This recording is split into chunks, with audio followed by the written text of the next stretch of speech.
Hello everyone, my name is Brian Krug and I'm a technical lead at Syngenta Flowers, and in this video we are going to cover the production of Vegetalis. Vegetalis is the line of seed vegetables that we have at Syngenta Flowers, and these are specifically bred to be compact and high yielding. They work really well in baskets, also patio pots like this. We can also grow them in quarts so that the homeowners can take them and plant them in where they want to be. We have a great lineup of different species and many cultivars within those species. We have seen good success in the greenhouse and also in the retail setting. We have 3 different series, Akoya, Party Ball, and Cherry Blast, that have been recipients of the Retail Choice Award at Cultivate over the last couple of years. But let's get right to the production. Now, when we start scheduling our Vegetalis varieties, we can go right to our catalog. All of the varieties are going to be in a table similar to this that gives us a lot of information. First off, we're going to see this plug crop time in weeks. That's going to be how much time we need to have these in propagation before we transplant them. And then the approximate maturity days from transplant into maturity. And this is going to tell us when we're going to get those first fruits. That's going to be important if you want to have fruit on your finished product. You might just want to have flowers depending on the size and what your market looks like. There's also a lot of information here about fruit and plant habit that you can get into. Let's move to some tips of growing Vegetalis lines. We recommend that you start in a 288 or 128 cell plug trays.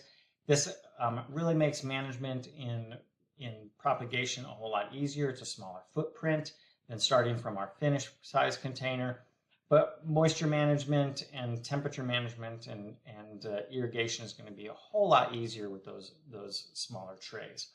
Height control is one of the biggest problems that we have with any vegetables grown in a greenhouse for garden center sales. I'm going to go through these in more depth in following slides, but I want to bring the attention to Sue Magic is our only PGR that's labeled for vegetables, and it's only labeled for vegetable transplants. Make sure that you read the label very carefully so you know when you can apply this to your Vegetalis crops and which species. It's a very limited species that you can use. So read your label. The label is the law, and we need to be following that. So we're making a shift from growing flowers in the greenhouse to some vegetables in our greenhouse, and there's a bit of a mind shift there. As I mentioned, we don't have the PGRs available that we're used to using, so we need to look at other things like limiting nitrogen, reducing the irrigation frequency, letting these plants get a little bit of stress, water stress, that will keep them a little bit more compact. Even though the Vegetalis lines are bred to be more compact, we do need to take these into account so that they don't get too large and hard to manage in the later parts of production. Targeting the proper balance of N, P, and K is important too. So let's go into a lot of these in a little bit more detail. So we did an experiment in Gilroy growing some tomato plants with no fertilizer, 50 parts per million nitrogen, and 200 parts per nitrogen coming from a 20-10-20 fertilizer. And you can see that we're getting a really good plant with no fertilizer. Oftentimes, our starter charge is going to be enough. And in this particular case with a 20-10-20, we have a lot of ammoniacal nitrogen compared to nitrate nitrogen. So we're getting more stretch and more soft growth, even when we have a low fertilizer rate like the 50 parts per million nitrogen. So we need to fertilize properly for a number of different reasons. If we can reduce our fertilizer, we're going to reduce our cost. We can get more plants on a rack when we fertilize properly, get those plants a little bit more shorter. We can get more shelves on that rack when we're shipping. They stay stronger. They're not going to be as flimsy and weak. We're going to have less breakage, less shrinkage, and that all is going to add to our bottom line. And then they're just going to be easier to manage. They're not going to get tangled into each other because they're growing spindly and stretched. The take-home message here with fertility is don't just throw your vegetables in with your flower fertilization program. It's going to be too much fertilizer and oftentimes the wrong type of fertilizer. So for our recommendations with small pots or young transplants, do 50 parts per million of nitrogen and maybe only one time a week. For these smaller plants, you might be able to get away with just the starter charge until you sell them before they, when you're going to be selling them before they flower. Now, if you're going to use cage programs with large containers, start with 150 parts per million about once a week.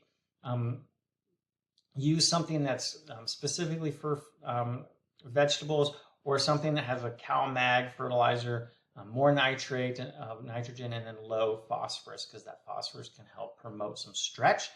So reducing that is going to keep them more compact. We can keep these growing a little bit hungry until they flower. They might even get a little bit nitrogen deficient looking, but once they flower, then we can start giving them fertilizer a little bit more often or a little bit higher rate to support those developing fruit, and then also to green that up before we sell them. When we talk about pest control, we need to think a little bit differently too, because these are edible crops now, and we need to be careful of which pesticides we use.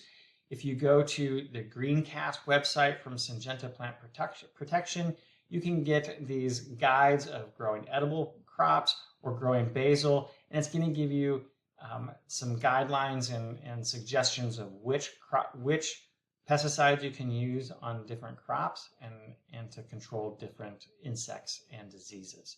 You can find all of the information that I've talked about and everything about all of our lines from flowers to vegetables, the Syngenta website, syngentaflowers.com. I hope that you learned a little bit about Vegetalis here, and I wish you all the luck with growing Vegetalis in the future.